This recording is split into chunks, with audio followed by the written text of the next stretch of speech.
What's going on, everyone? I'm just a typical, average American here today to react and learn about Canadian taboos, things you should not do in Canada, lest you attract angry Canadians or make Canadians angry at you because you're doing all the taboos. And God forbid the day you cross an angry Canadian. I have not seen one yet. They are a mythical species said to possibly not exist, but sounds extremely scary. But hopefully that day will never come, because today I'm learning about Canadian taboos, all the stuff that I should not do, lest this situation happen.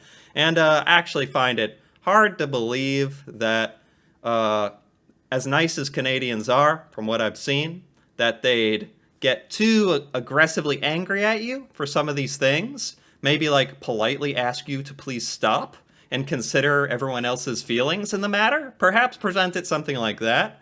Or, I don't know anything about these. Maybe in Canadian culture, these are like unforgivable sins or something. Who knows? There's certainly stuff in America where, well, let's be honest. In America, you could do stuff that's not taboo and still have people yell at you.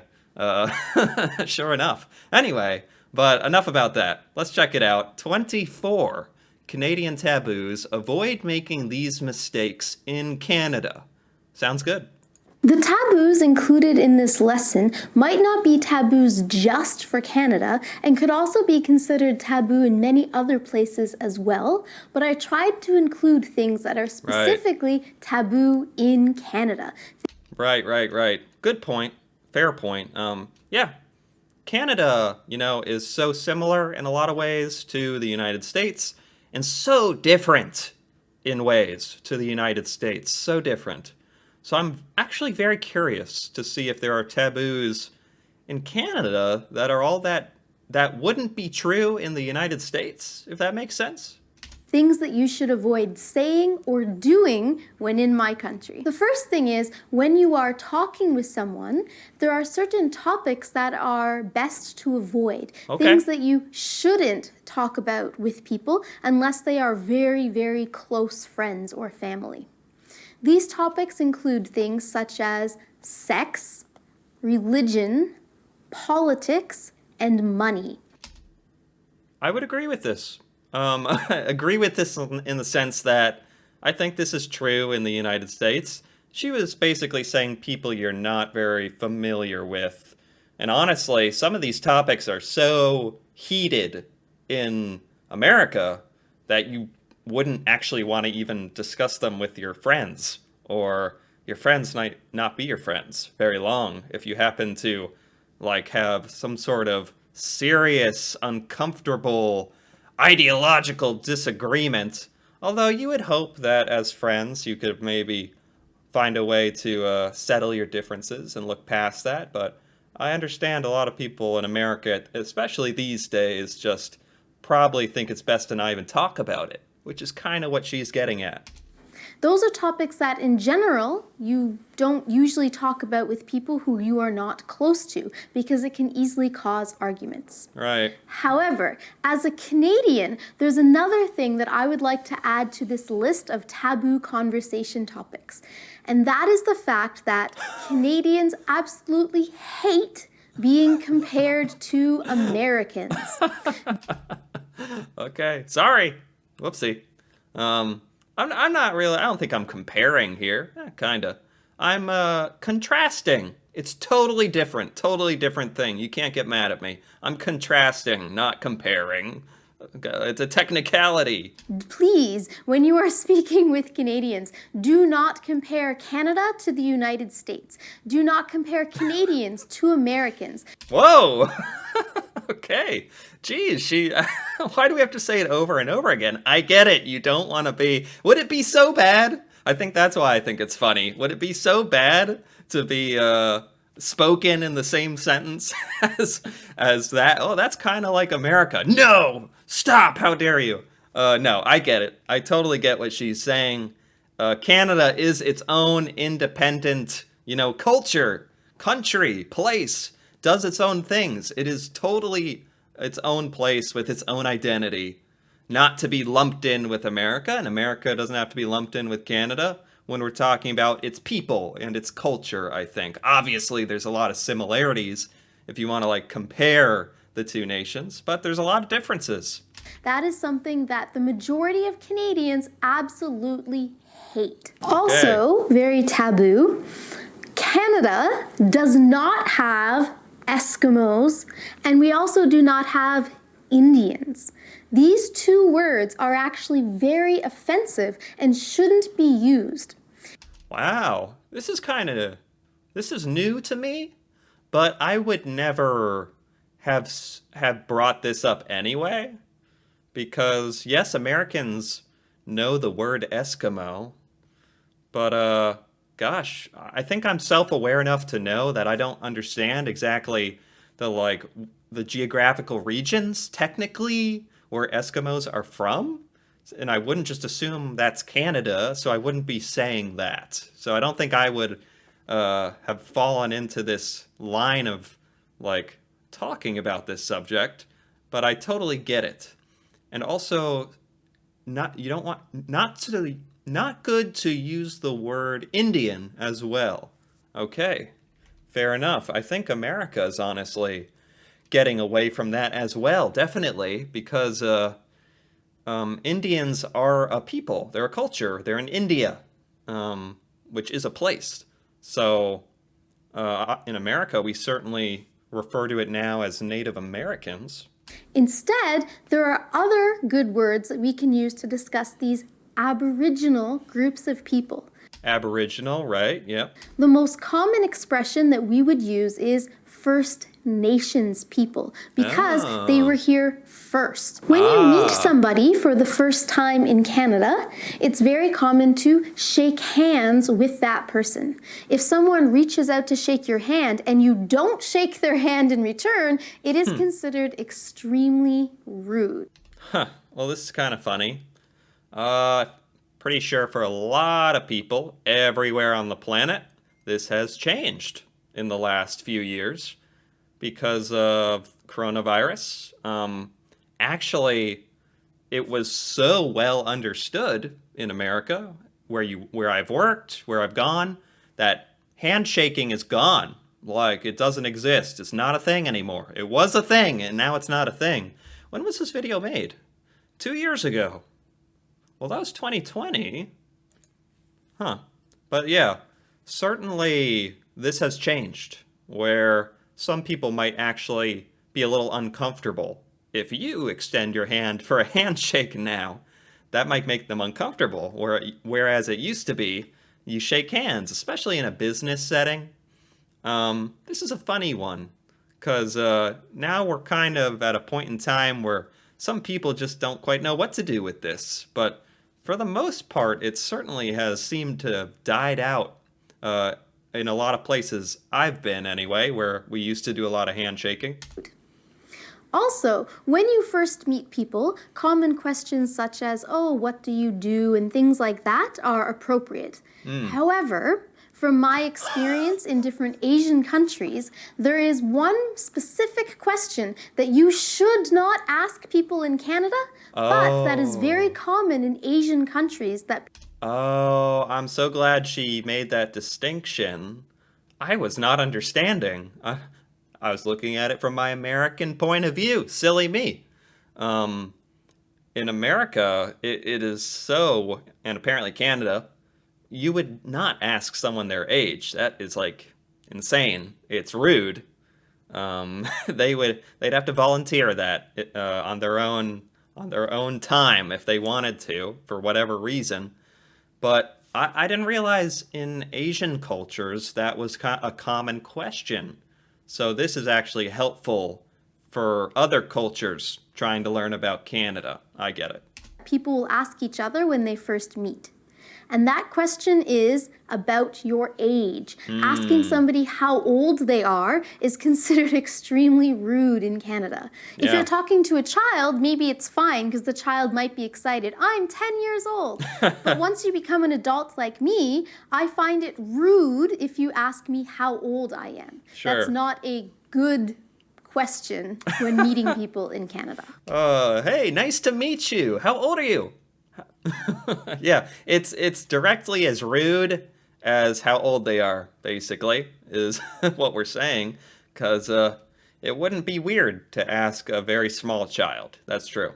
Another thing which I feel is common in most countries, but not all, is that when you are talking to someone, it is polite to make eye contact with them. Please look them in the eyes.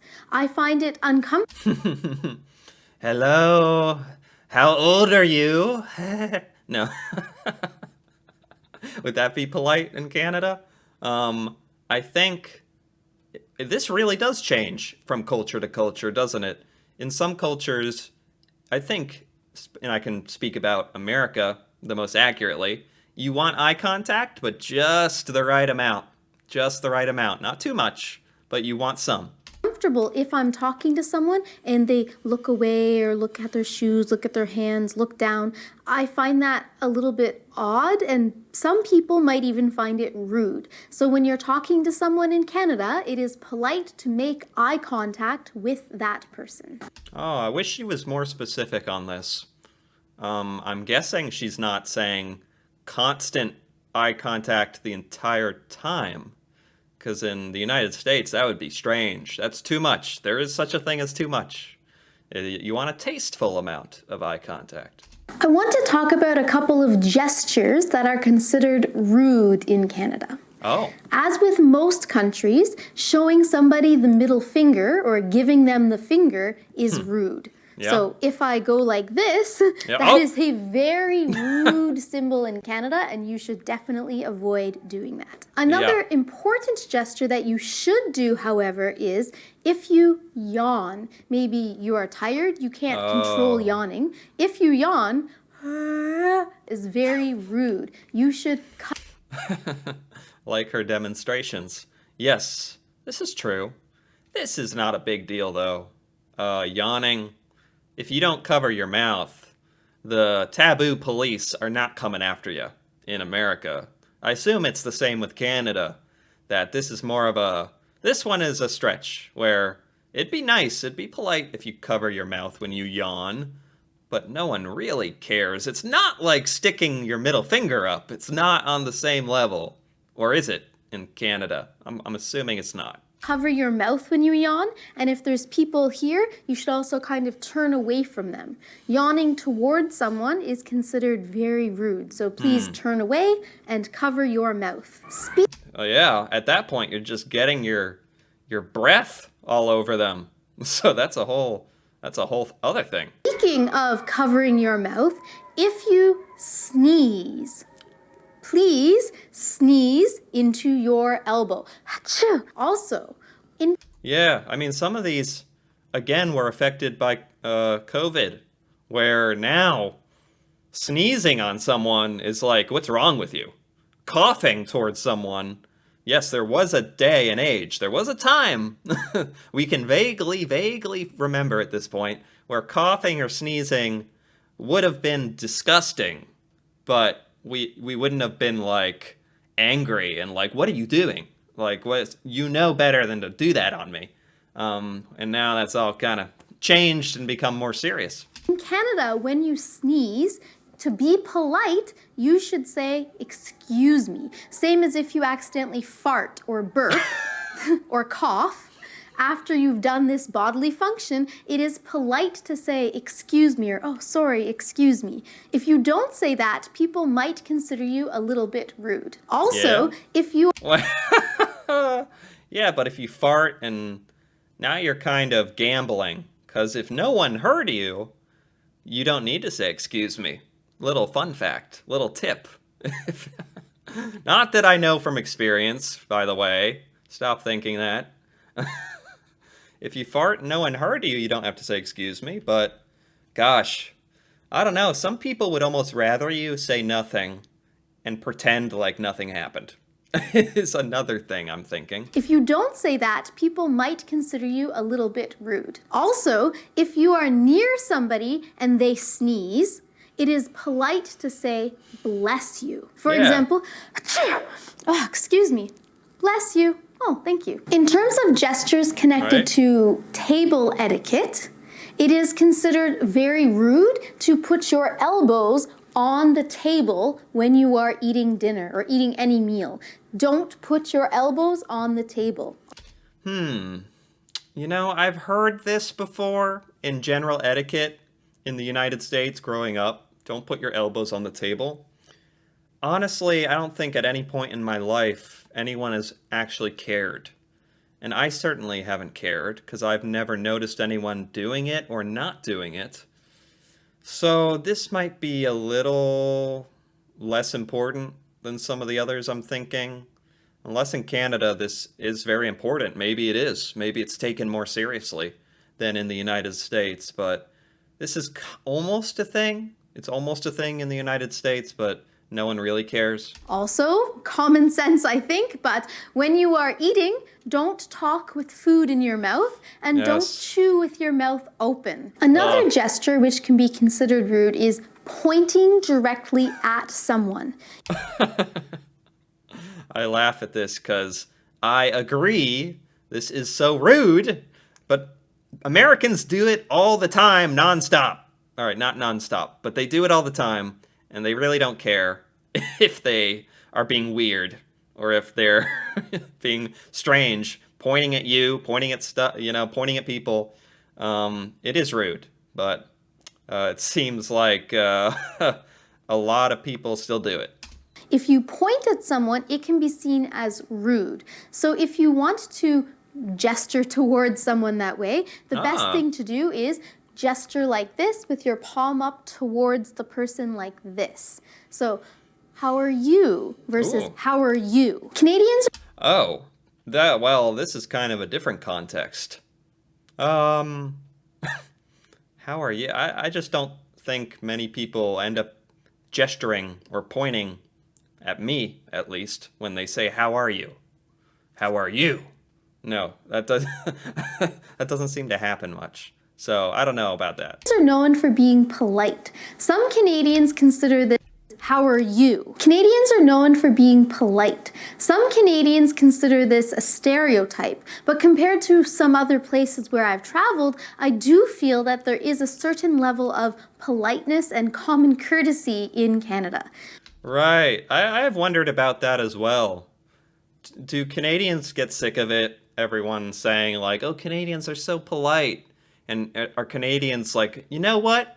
Maybe we're not so polite. If you break some of our taboos, maybe you'll find out how polite we can be." Or but it sounds like based on at least internet videos as accurate as they can be that Canadians compared to a lot of world cultures on average are more polite, which is fantastic, by the way. Never change that. They should almost do a study about this at this point. I want to know. I don't want this to be a stereotype. I want this to be data, hard facts. Someone do a study. Average politeness of every country in the world. Be fascinating.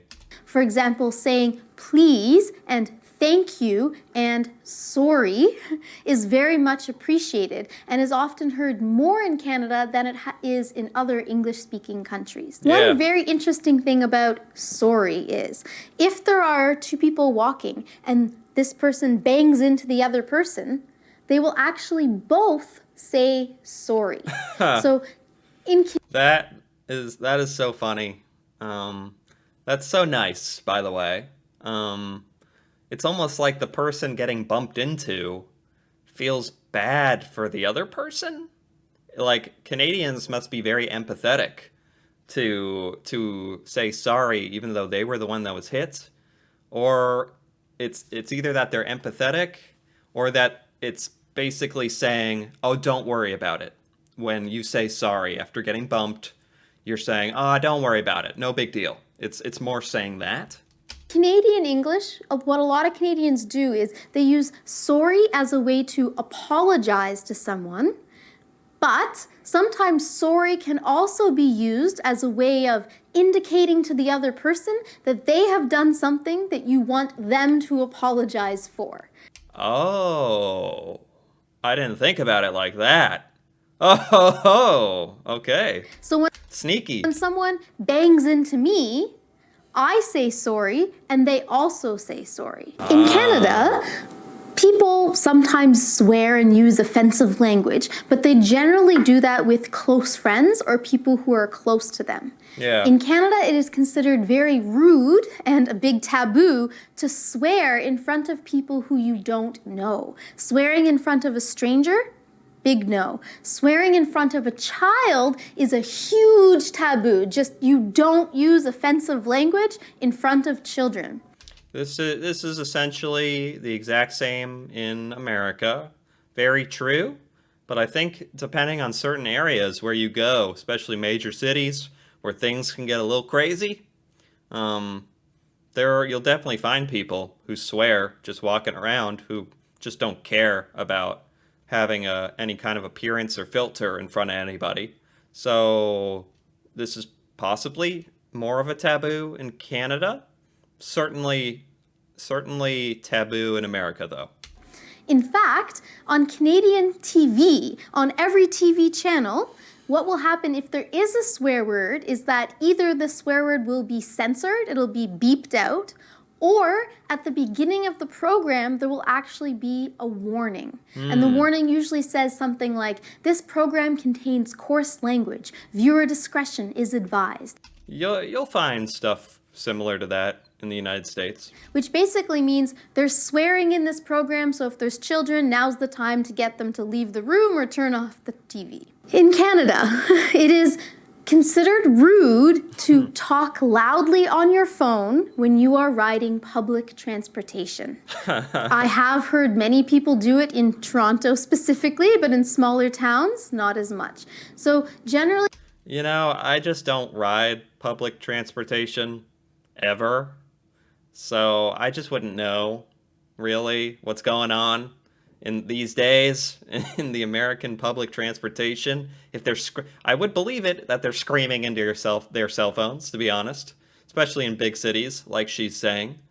But it would certainly be considered rude, though. if you are riding public transportation, you can text someone or talk quietly. Sorry, I'm on the bus. I have to call you back.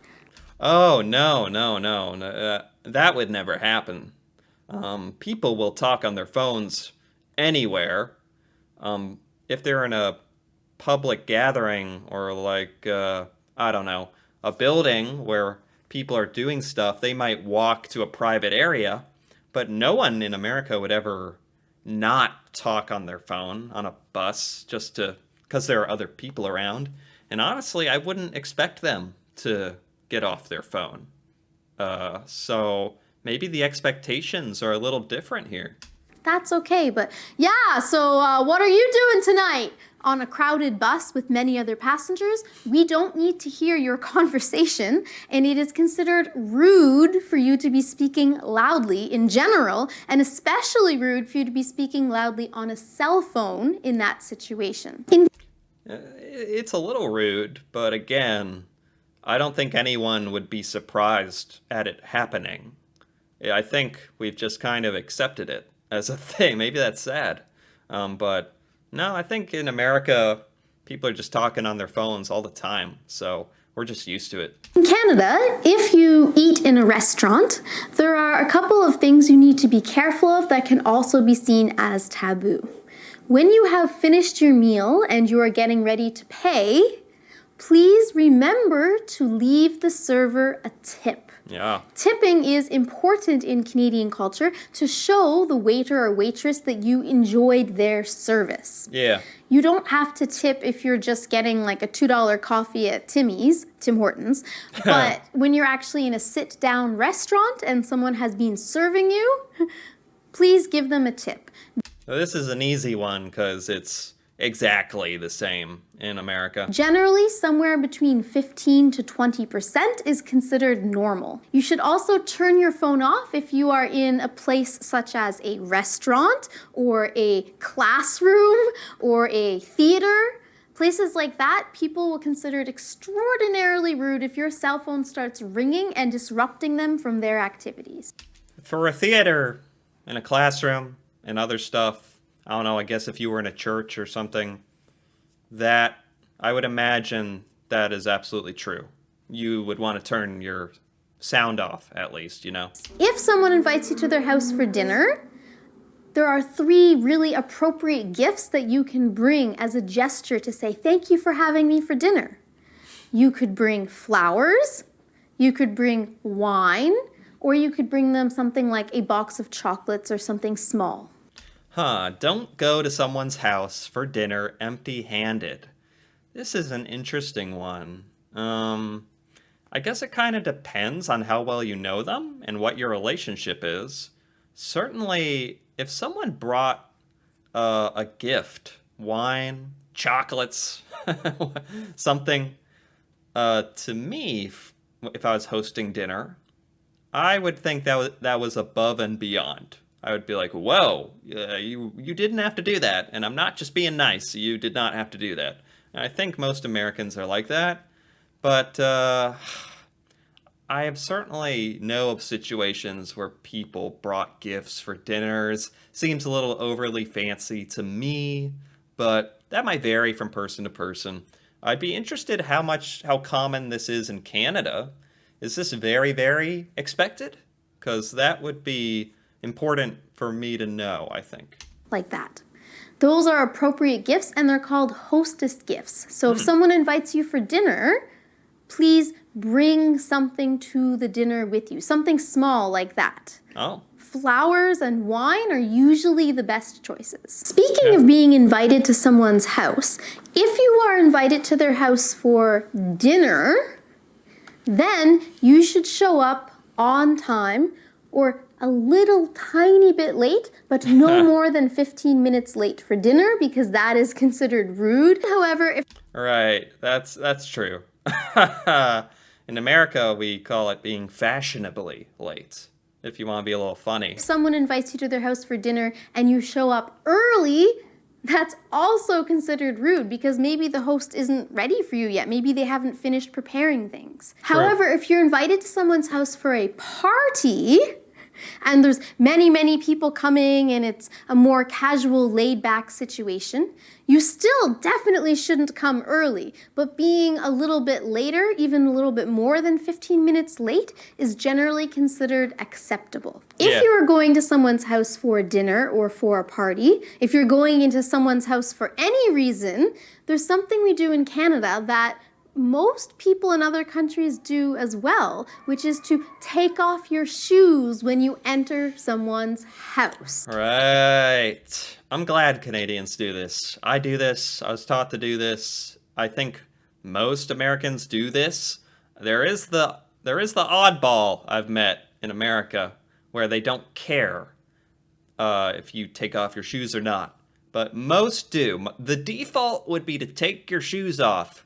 Stop stomping around in the house with your dirty shoes. I totally understand this. We definitely do this.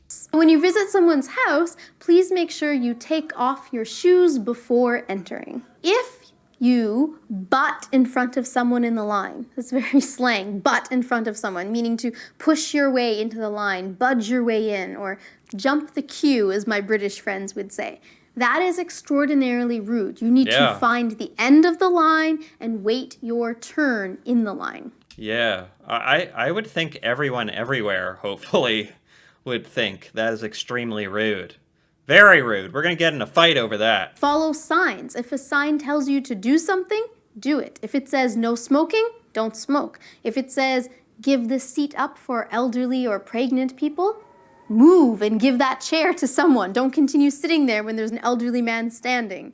If a sign says, please keep your dog on a leash, keep your dog on the leash. Please follow the signs, be polite, and you shouldn't have to worry too much about life in Canada and thinking about too many taboos. Fair enough. I think the majority of taboos and things that I talked about for this video that many people really wanted to see, the majority of things that I thought about are taboo in most places around the world. So using common sense and being polite will get you really far during your time here in Canada. And now it's time for Question of the Day. What? Today's question is, please tell me about some taboos in your country. Let me know about those taboos in the comments below. That's funny. Okay, what are in the comments below? By the way, this was by Jens. You, Yug, oh boy, Yugyu, Yugyu, I think. I liked that. I liked that quite a bit. Those were pretty good. Very interesting, by the way. There were some things that were genuinely different than America, which surprised me. Being from Canada, I appreciate you saying not to compare us to Americans. This drives me nuts. Canada and America are friends, not clones. True. That is true. I wonder if people from other places in the world tend to do that more, or if that's a common thing. These taboos are common in most countries. Are they? Because you never know. Europe or Asia? Yeah, a lot of these are common sense, I would hope. Because it's mostly just about being respectful to people. But some people have trouble with that. Handshakes have disappeared for the vast majority of Canadians, I would assume so. Oh, as a Canadian myself, I'm not even trying to get the other person to apologize. Saying sorry is more of a reflex. There's worse problems to have than saying sorry too much. I think it's fine. Okay. Okay. These were very interesting, actually. Some amusing, some just good advice, to be honest. Eye contact. Don't sneeze on people. Stop pointing at people. Be polite. Don't swear. Don't talk loud on your phone. Don't put your elbows on the table. Bring people beautiful, expensive chocolates for dinner.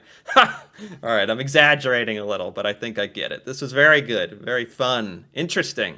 Anyway, if you found this somewhat fun or interesting as well, feel free to give this video a like or leave a comment. And if you're interested in more videos like this, me reacting to Canada, Canadian culture, stuff in Canada I've never seen, feel free to subscribe for more. And until then, thanks for watching, and see you next time.